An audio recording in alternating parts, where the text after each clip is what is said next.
Unpublished. 10.1 Maharaja of Khetri, Madras, the 15th February 1893. Your Highness, two things I am telling Your Highness. One, a very wonderful phenomenon I have seen in a village called Kambakonam, and another about myself.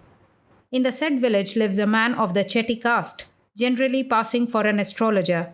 I, with two other young men, went to see him. He was said to tell about anything a man thinks of. So I wanted to put him to the test. 2 months ago, I dreamt that my mother was dead, and I was very anxious to know about her. My second was whether what my guru had told me was right. The third was a test question, a part of the Buddhistic mantra in Tibetan tongue.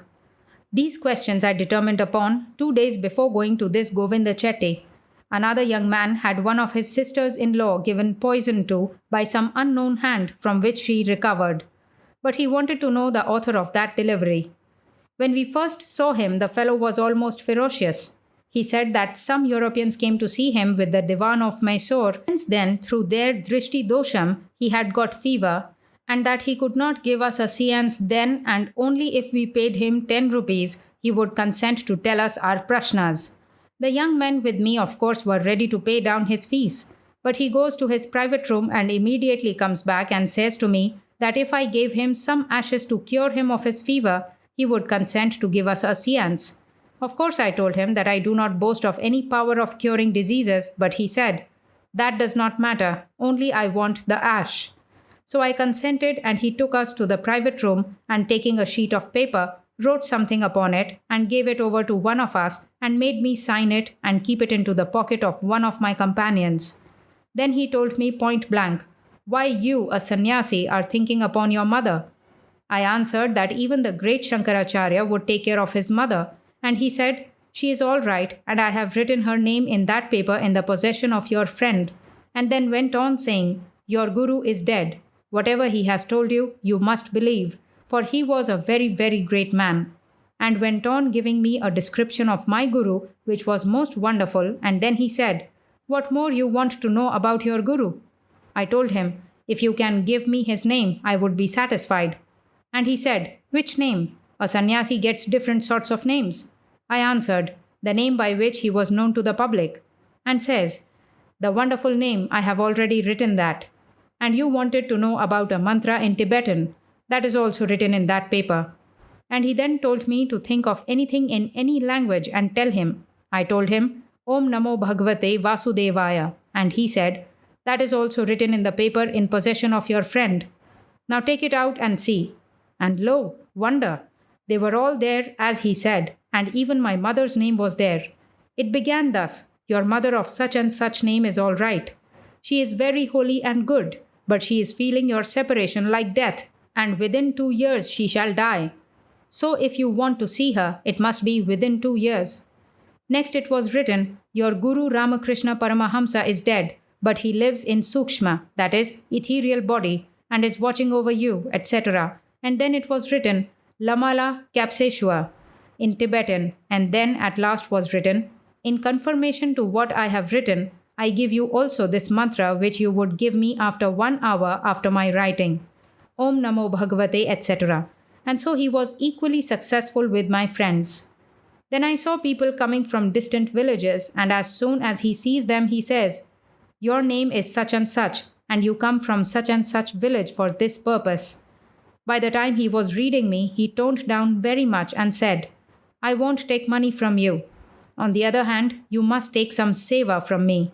And I took some milk at his house, and he brought over his whole family to bow down to me, and I touched some vibhuti brought by him, and then I asked him the source of his wonderful powers. First he would not say, but after a while he came to me and said, "Maharaj, it is Siddhi of mantras through the Sahaya of Devi.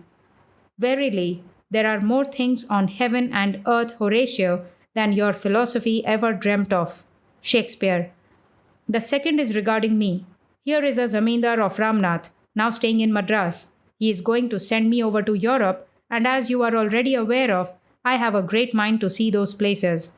So I have determined to take this opportunity of making a tour in Europe and America.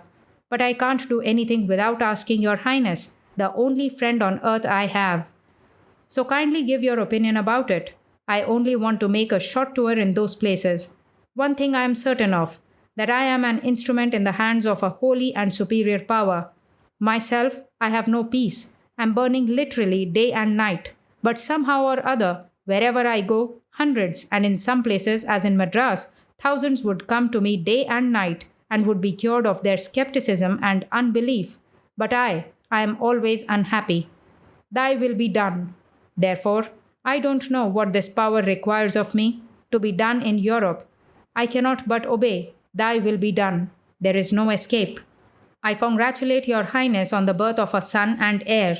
May the infant prince be quiet like his most noble father, and may the Lord shower his blessings always on him and his parents.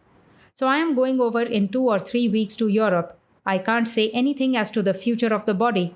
Only I pray to your highness if it be proper to take some care of my mother that she does not starve. I would be highly obliged to get a reply soon, and pray your highness to keep the latter part of this letter, that is, my going over to England, etc., confidential.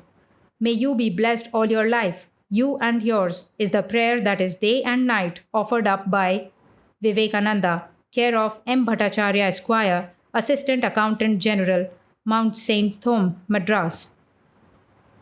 10.2 Maharaja of Khetri, Bombay, the 22nd May 1893.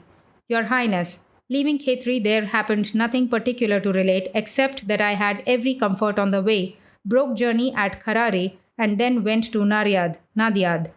Haridas Bhai was as usual very kind to me, and we had many and many a talk about your highness, so much so that he was really very anxious to see you and intends paying his respects to your highness in his coming winter tour to the north. And I dare say your highness would also be very much pleased to see this old man of great experience who was for 25 years the mentor of Kathiawar.